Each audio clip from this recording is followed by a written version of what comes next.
Ah, eh, kumbaga yung nauna pong video, dalawa yon, dalawa pa lang yung na-play ko na video. Ngayon, alam naman natin kung sino po ang talagang naghamon kay MG, di ba? Alam naman natin yan. Ah, talagang pinrovoke ni Kulaong si MG para po gawin yung mga bagay na makakapagpatunay na si MG matapang, walang inaatrasan, at wala po siyang kinikilingan dito. Hindi po siya basta-basta matatawag lang na makagago. Hindi yan na kung ano-anong mga, kumbaga yung parang wala lang. Yung kala kasi ni Kulaong, si MG kakaning itek, walang bearing, walang bayag. Pero parang nabaliktad yan, di ba? Ito po yung video. Pero ito nga sasabihin ko, di ba marami siya sinasabi sa akin. O pag nagkasalubong kami, ganun lang kasimple yun. Maliit lang Pilipinas. Pag nagkasalubong kami, promise. Bubunutin ko lahat ng balahibo sa ilong niyan, ipangunguya ko sa kanya. Magkakasalubong din yung landas namin yan. Pag nasa lubong ko yan, maniwala ka sa hindi.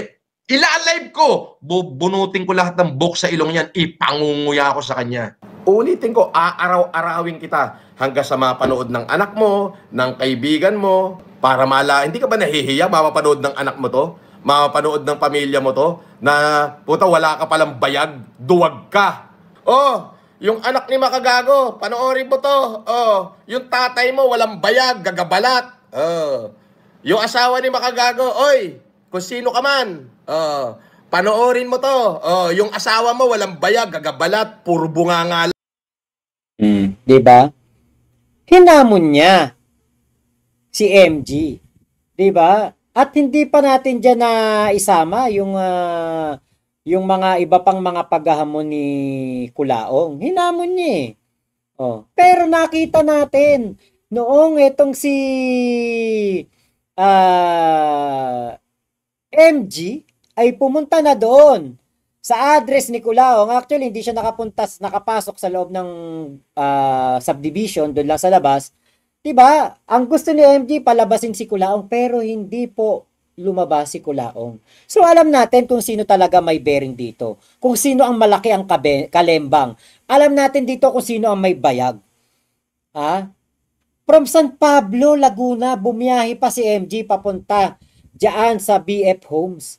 Para lamang ipakita kay Kulaong kung sino ang may kalembang. Pero, kahit alam ni Kulaong, kahit nandun siya sa bahay na yun, alam nating lahat, hindi makakapagkaila si Kulaong. Nandoon. Nandoon si Kulaong sa subdivision na yun. Nung pumunta si MG. 'Di ba? Hindi po nilabas ni Kulaong. Takot na takot si Kulaong. Nakita natin kung paano siya namutla dun sa live niya. Nung sinabi na sa kanya, nung merong mensahero na nagsabi, nandiyan si MG sa labas. At sinabihan nga po yung mga gwardya na huwag papasukin si MG. Ayan, sabi ni Maka Diablo, kawawa naman si Kulaong mukhang na-scam ng contractors, di natapos si skim coat ng mukha niya. Yung doble-dobleng balik, di ko pa nakuha, Mac. Nako ate, yun ngang 1,000,000 sakot para sa bataan, hindi nga natuloy eh. Yan pa kayang doble-dobleng balik ang itutulong sa atin? Diba? Kaya po talagang etong si Kulaong, siya po ang walang bayag. Nakita na natin yan, napanood na natin yan, hanggang pagmamatapang lang siya, hanggang ganun lang na hamon-hamon, di ba? Pero wala po yang magagawa. Nakita nyo nga po, binanggit lang yung pangalang Abel Pangilinan. Abel Pangilinan. Nako, nataranta na si Kulaong. Nataranta na si Kulaong. Ito po kasing si Abel Pangilinan, ang dami po nagtatanong kung sino si Abel. Si Abel Pangilinan po ang pinagsasanlaan ni Kulaong ng kanyang mga kagamitan. So kung ikaw ay isang Marcos na nagpapautang ng 40 million kay First Lady Liza Araneta Marcos, Ikaw yung tao na magbibigay ng tig-1 bilyon sa 5,000 mong anak. Sabi mo, ha? 5,000 mong anak. Aanakan mo yung 5,000 babae, tas bibigyan mo ng tig-1 bilyon. Hindi pa nauubos ang kayamanan mo. At yung sabi mo, si Bongbong sa akin humihingi ng pera, si Imelda sa akin humihingi ng pera, si Amy sa akin humihingi ng pera. So, nasan talaga ang yaman ng mga Marcos? Bakit nung nabanggit si Abel Pangilinan, namutla ka? Ha? Bakit? Meron ka pa bang hindi nasasanlang relo o alahas doon kay Abel Pangilinan? Ako laong? Diba? Ito po yung yung katotohanan. Yung mga banat ni Kulaong, kay Boss MG na mga pagyayabang. Kung ano ang meron si Boss MG, hindi niya kayang tapatan. Si Boss MG may sariling bahay. May mga sasakyan. Si Kulaong nangungupahan. Si Boss MG, brand new mga sasakyan. Si Kulaong, second hand ang mga sasakyan. Si Boss MG, hindi nang loloko ng mga tao para kumita. Si Kulaong, kailangan magpanggap na Marcos para kumita.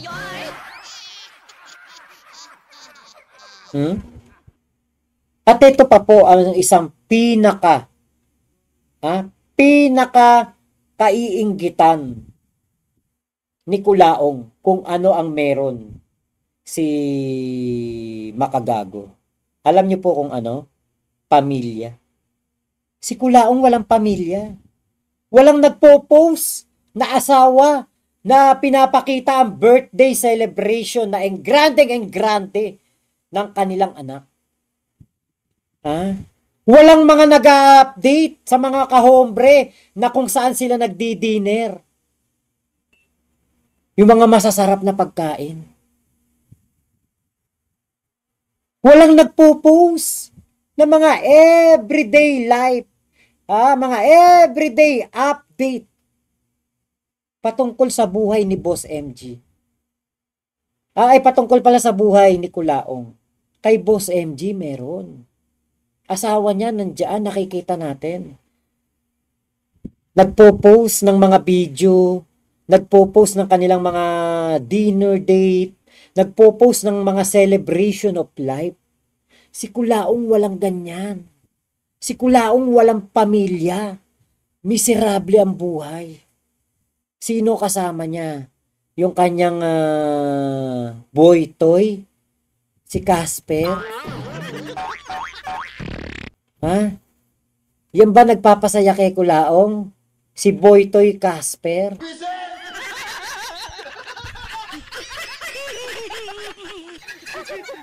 Oy, Thunder, thank you Thunder, sa yung pakulay po. Salamat po. Diba, kaya alam niyo po, dito sa laban na ito, dehadong-dehado si Kulaong, lamang na lamang si MG. At, talagang mas deserve ni Kulaong makulong. Bakit? Walang iiyak na pamilya. Kahit nanay, minumuri.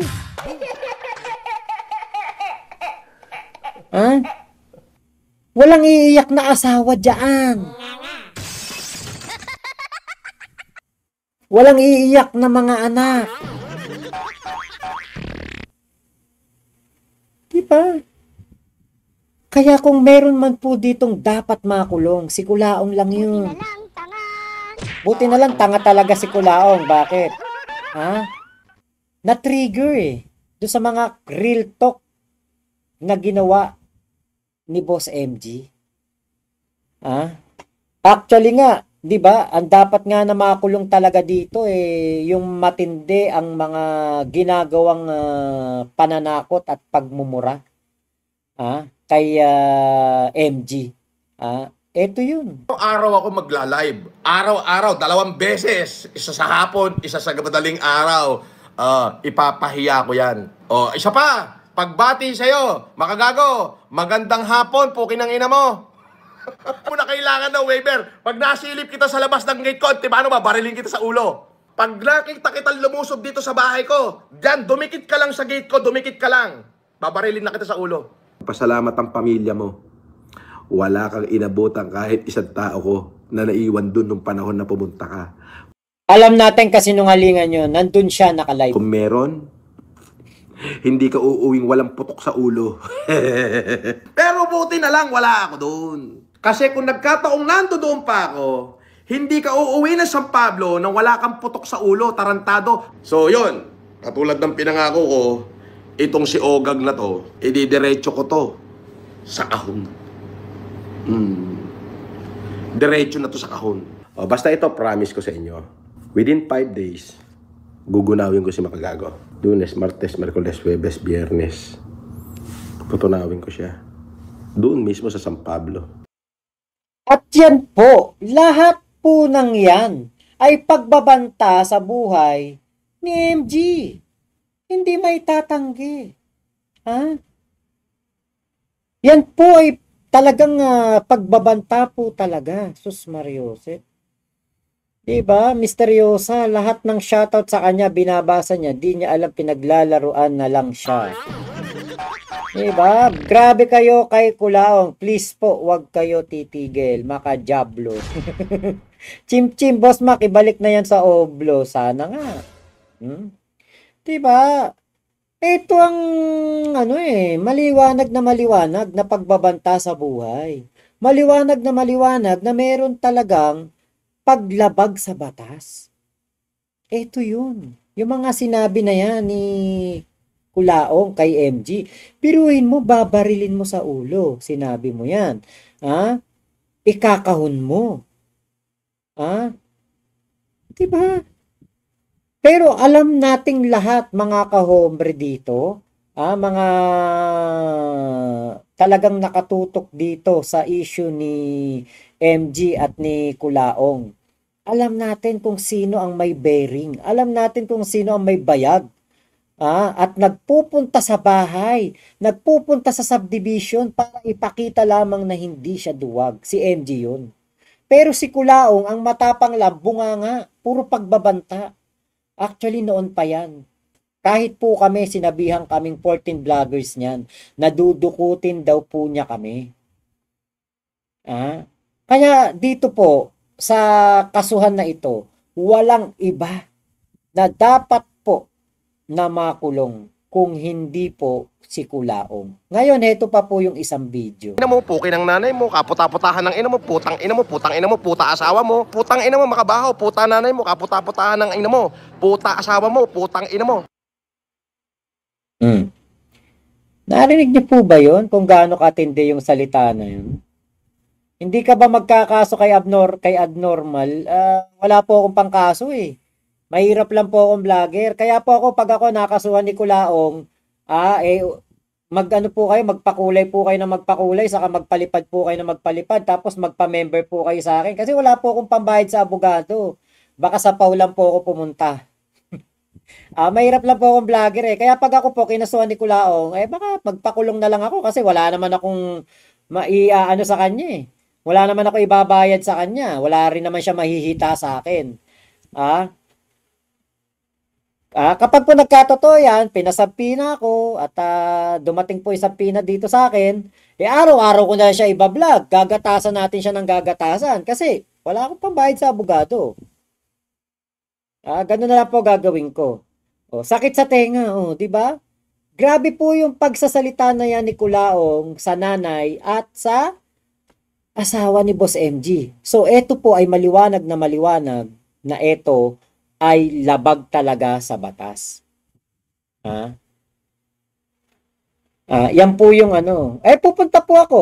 Kung ako po'y kukuning witness ni MG, ako'y pupunta doon sa kanya. Tutulungan ko siya.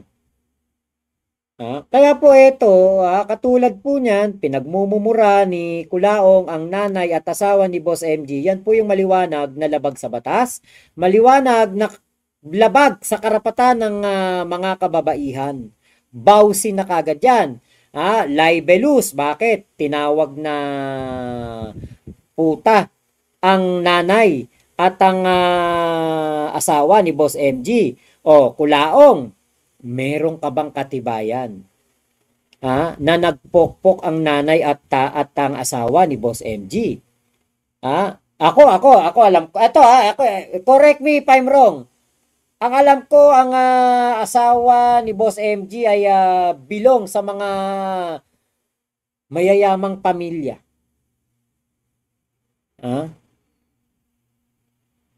Itama niyo po ako kung mali po ako. Pamilya, hindi na natin babanggitin kung anong apelido, pero mayayaman po yung mga kapamilya ng asawa ni Boss MG. Kaya ako, bilang kunwari, ako yun, sinabihan ako ng tukmol na kulaong na ito, ng mga ganyang kung ano-anong mga pagmumura, pamimintang ng walang basehan at ebidensya. Naku, talaga pong tutuluyan ko yan. Ide-demanda ko talaga yan. Diba? Kaya po, ako'y naniniwala na meron pong nalabag sa batas, etong si Kulaong sa pagmumura sa asawa't nanay ni MG. So, doon sa video na napanood ko ni MG, yung naka for members only, tingin ko po, meron pong kaso na inaayos, kinocompile ang mga ebidensya laban dito kay Kulaong ng pamilya ni MG. Kasi dinamay po ang ang nanay sa kang asawa. Alam niyo po, babuyin niyo na kami. Yun, babuyin nyo na kami. Kaming mga influencer, kung ayaw nyo sa amin, kung galit kayo sa amin, babuyin nyo na po kami. Pero, wag na wag nyo pong idadamay ang pamilya namin.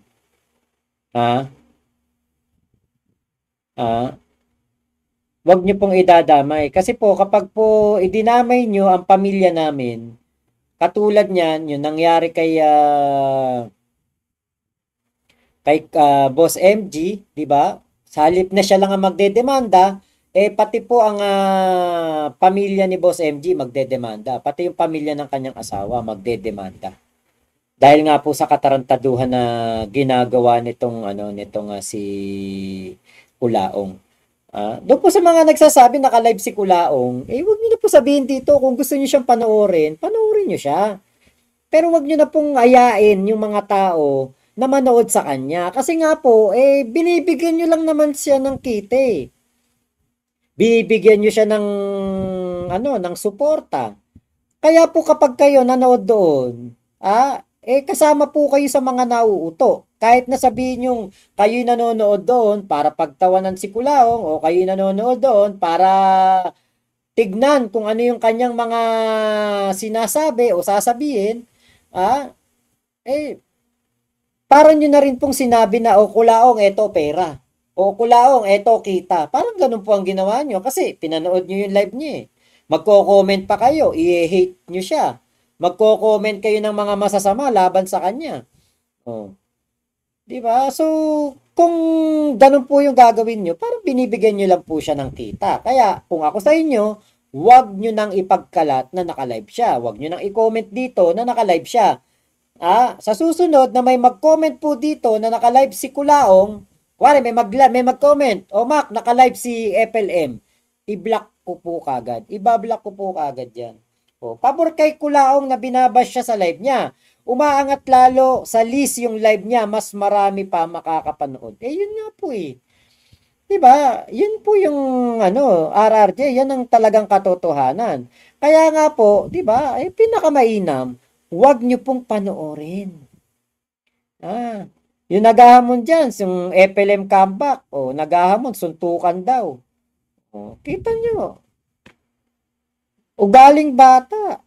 Diba? Hindi, pero ako naniniwala naman ako, hindi naman si Kulaong yan, o hindi naman si Casper yan. Diba? Alam niyo po, kung ako sa inyo, wag na po ninyong panoorin. Okay, black na. Black ka na. Bobo ka Yiwi. Sabi niya, black ko daw siya. Di binlock ko na. Diba? Bobo ka 'Di ba? O, di black ka na. Kaya dito po sa kasuhan ng Kulaong versus MG, siguradong sigurado po ako na si Kulaong ang talagang maooblo. At yung pinapakita ni Kulaong na yung kanyang yung kanyang ugali sa mga video, nakita nyo naman 'di ba yung pagiging balahura sa laula, nagtitinga, nangungulangot, naka-live, 'di ba? Yan po'y senyalis po na mayroon po talagang sakit si Kulaong. May something po sa isip niya na parang siguro baka tinamaan ng depression o tinamaan ng kung ano mga sakit o baka na overdose, baka nalilipasan ng gutom nung nakakulong, 'di ba? Kaya po ito'y parang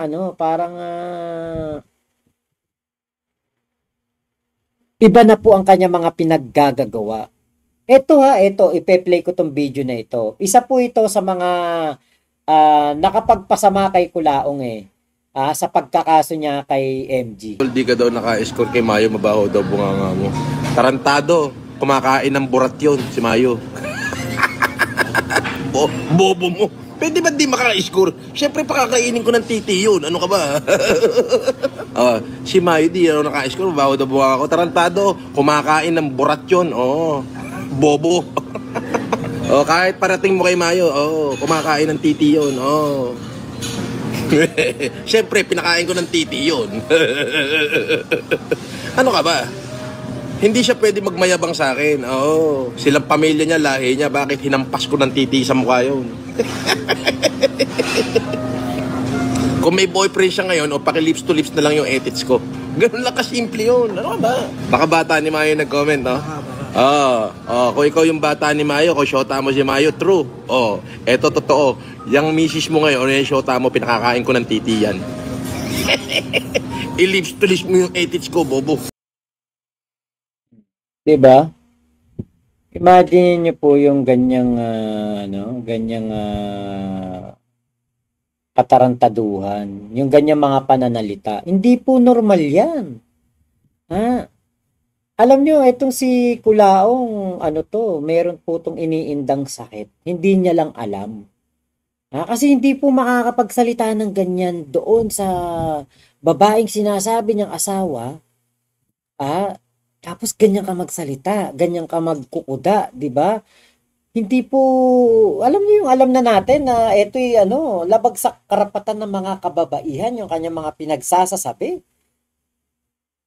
Actually, ako nga parang hindi nga ako naniniwala na na asawa niya talaga yan yan si Mayu. Alam niyo ba, hindi ako naniniwala. Bakit?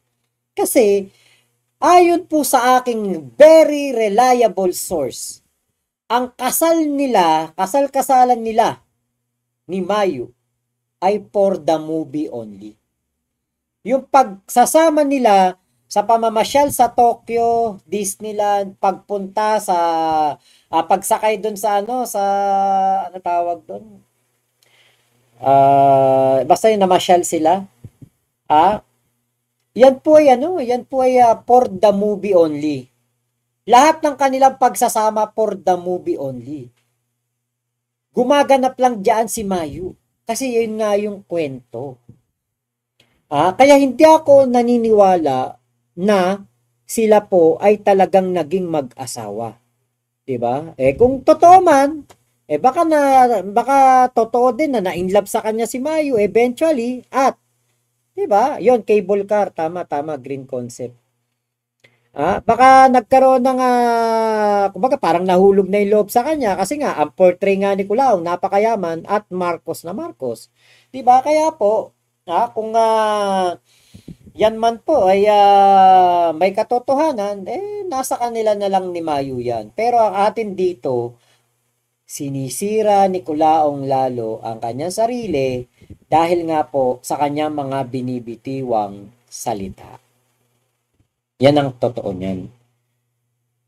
Yun nga, Hyron Henry Roscom, yun nga yung ilan sa mga issue na sinasabi. John Vlogs, yun nga po, yung mga nababanggit. Nung ako po ay nandoon sa Malaysia at binablog ko yan ang kinukwento sa akin. Narcissistic personality disorder, tama. Hmm. At yan, ako, J square T, yung totoong asawa, di ba, eto nga matindi. Hindi daw niya asawa si Christina Caber. Pero, may dalawa silang anak. At nakita ko po yun. Nakita ko po yung litrato ng dalawang bata at kamukhang kamukha, may kamukha kay Kulaong yung isa. Ewan ko lang kung nung lumaki na kasi nakita ko yun 2020. After 5 years na, 5 years na ngayon. Lumipas na mahabang panahon. Kaya po, kumbaga hindi ko alam kung nag-iba na ba mukha nun, kung kamukha pa, may hawig ba kay Kulaong. Ngayon, syempre po, 'di ba? Yung sariling ang asawa na pinakasalan,